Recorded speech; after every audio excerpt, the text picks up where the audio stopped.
Regarde-moi droit dans les yeux. Non, je rigole. Je vais pas commencer une troisième vidéo avec cette intro, puisque j'ai déjà utilisé dans deux de mes dernières vidéos. Là, je vais juste repartir sur le concept qu'on a utilisé dans une des dernières vidéos et mieux te l'expliquer, Inch'Allah. Mais avant ça, salam alaikum, je m'appelle Abdelaziz. Sur cette chaîne, je te parle de lecture rapide. Donc si ce sujet t'intéresse et que tu as envie d'apprendre à lire plus efficacement, plus vite, sans perdre en compréhension, n'hésite pas à t'abonner et à regarder les autres vidéos de la chaîne. Tu sais ce qu'on dit sur YouTube, like, commente, partage, tout ça, tout ça. Bref, donc dans cette vidéo, on va parler encore des sauts de fixation que je t'avais décrits. Donc d'une façon très brève et plus ou moins mal expliquée. Ce que je disais dans les dernières vidéos, c'est que tu peux utiliser ton champ de vision pour lire. Donc au lieu de gaspiller ton champ de vision en allant du début de la ligne à la fin de la ligne, tu peux soit commencer après le début de la ligne et t'arrêter avant la fin. Donc ça fait ça. Et tu captes dans ton champ de vision les mots sur lesquels tu n'es pas passé.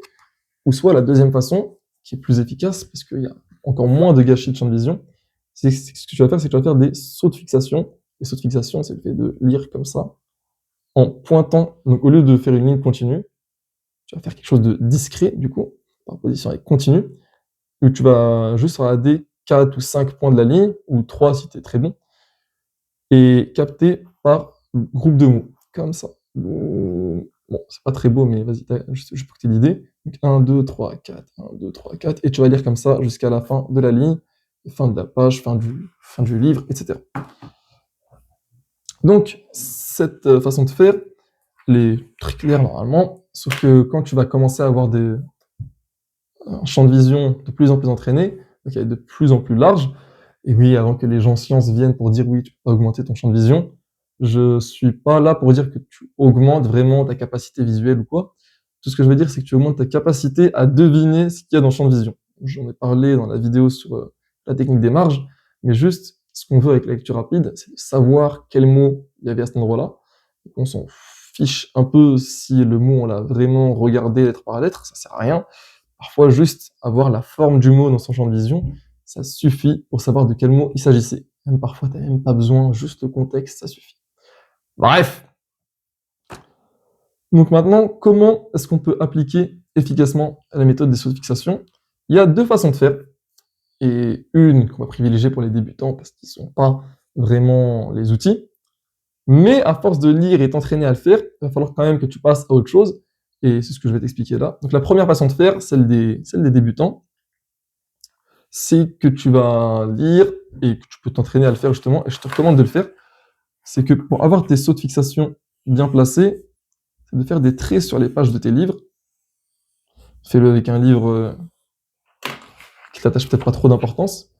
Donc ça va ressembler à ça. Donc tu le fais jusqu'à la fin de la page, et tu sauras que tu dois fixer ici, ici, ici, ici. Donc tac, tac, tac, tac, tac, tac, tac, tac, etc., etc. Donc ça, c'est une façon de faire. Donc c'est des sauts de fixation réguliers. Donc l'avantage de ça, c'est que c'est très simple, tu n'as pas besoin de réfléchir avant de regarder où est-ce que tu places ton regard. Et tu peux comprendre très très bien. Cependant, il y a bien sûr un défaut à ça. Sinon, je ne ferai pas toute une vidéo pour t'expliquer la deuxième façon de faire. Le problème, c'est que tu vas avoir une répartition des informations qui n'est pas équivalente sur toute la ligne. Donc parfois, tu as certains endroits de la ligne qui sont plus chargés en informations et d'autres où il y a beaucoup de vide. Notamment, il y a un mot souvent dans la phrase que tu ne veux pas rater, ou plutôt 2-3 mots dans la phrase qui font tout le sens, entourés d'adjectifs, adverbes, déterminants ou trucs comme ça. Sauf que les mots principaux de la phrase, nous, c'est eux qu'on veut vraiment capter, et au pire, tant pis si on n'a pas bien lu les autres qui sont dans notre champ de vision et qu'on n'est pas sûr de ce qu'on a lu, le sens y fera l'affaire et on peut continuer la phrase. Donc souvent, c'est les mots, c'est le sujet, le verbe et le complément. Ou si c'est une phrase plus complexe, ça va être le centre le nom autour duquel le groupe nominal est basé ou quoi. Le plus important, juste l'essentiel de la technique, c'est ce que tu vas faire, c'est que tu vas essayer de t'entraîner, d'apprendre à fixer les mots centraux autour duquel gravitent certains mots satellites. Donc par exemple, imaginons, voilà, donc je prends une ligne, je prends deux lignes là, dans ce livre. Le million d'Européens qui se trouvent en Algérie pose des problèmes particuliers. Les colonialistes en Algérie ont peur de la nation algérienne. Donc voilà, c'est ce que j'encadre ici.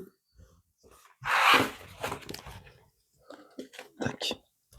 Donc quelqu'un qui va lire de façon régulière, il va lire comme ça. Tac. Avec 4 points de fixation. Donc tu n'as pas de mal, surtout si tu en es à 4 points de fixation. Cependant, avec 3 points de fixation, c'est là que ça devient compliqué, parce que tu regardes ici une fois, tu regardes ici une deuxième fois, et ici une troisième fois, et tu vois que la répartition n'est pas égale des informations, surtout sur la deuxième ligne, même chose dans la troisième. Nous, ce qu'on va vouloir faire, c'est, imaginons qu'il y a le mot ici, regarde, je vais le faire sur la deuxième ligne, problème particulier, colonialistes en Algérie ont peur. Voilà.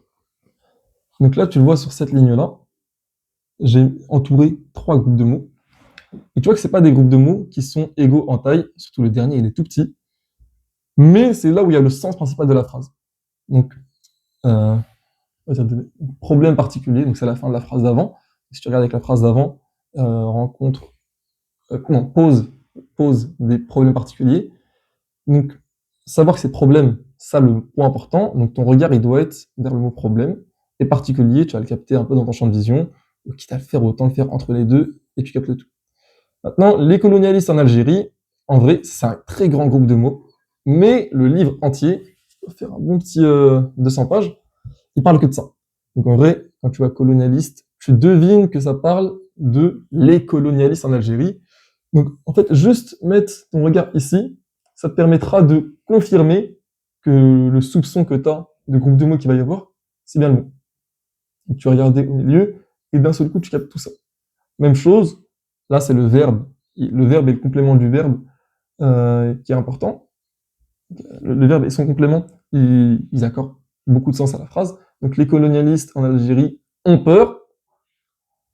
Donc tu vas accorder leur importance. Donc les colonialistes en Algérie, c'est un groupe de mots. Ont peur, c'est un groupe de mots.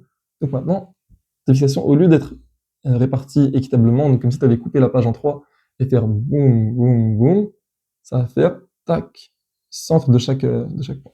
Et même chose sur les lignes d'après. Donc là, de la nation algérienne, ça peut être tout un groupe entier. Et l'après, peur physique, peur morale, et 7. Et tu vois, et moi, ce que je ferais dans ma lecture, c'est que là, il y a très clairement, sur la dernière ligne, là, celle-là, je remarque qu'il y a pas juste 3 groupes de mots. Donc, c'est quelque chose que tu fais au fil de la lecture. T'as pas besoin de t'arrêter pour le comprendre. C'est juste, à force de t'entraîner et de t'habituer, tu remarques certains groupes qu'il y a. Et là, c'est là où il n'y a pas de mal. Moi, que je lis d'habitude en 3 fixations par minute, en 3 fixations par ligne, excuse-moi, ou 4 en fonction des situations. Et là, justement, c'est une situation où j'aurais mis 4 parce qu'il y a très clairement 4 groupes de mots et je vais accorder chaque importance à 4 groupes de mots. Peut-être que dans ce cas-là, j'aurais réussi à unir les trucs. Ça peut être n'importe quoi. Mais c'est juste, il faut utiliser intelligemment cette fixation et pas te cantonner à 3 par ligne ou 4 par ligne de façon équitable, parce que parfois, c'est pas la meilleure façon de faire. Le but, c'est juste d'utiliser ton champ de vision pour stocker le plus d'informations. Voilà, donc retiens juste que si tu commences à prendre la lecture rapide, si tu fais 5 sauts de fixation ou 4 sauts de fixation systématiquement, ça va pas être très important de savoir ça, donc tu peux vraiment le faire avec des sauts réguliers, mais c'est à partir du moment où tu vas essayer d'avoir 3, voire 2, dans certains contextes, ok, ça peut être possible de faire 2 sauts de fixation, mais vas-y doucement avec ça, je vais pas te dire que c'est la règle générale en lecture rapide. Donc c'est à partir de ce moment-là que tu vas devoir vraiment sélectionner tes fixations, les sélectionner juste avec la forme de la phrase, t'es habitué à lire, donc tu sais comment ça marche. Et pour ça, il faut juste s'entraîner. Bref, c'était Abdelaziz, j'espère que cette vidéo t'a plu, et que si la lecture rapide t'intéresse, tu vas t'abonner à cette chaîne, liker, commenter, partager. C'est tout ça. Salam alaikum wa rahmatullah.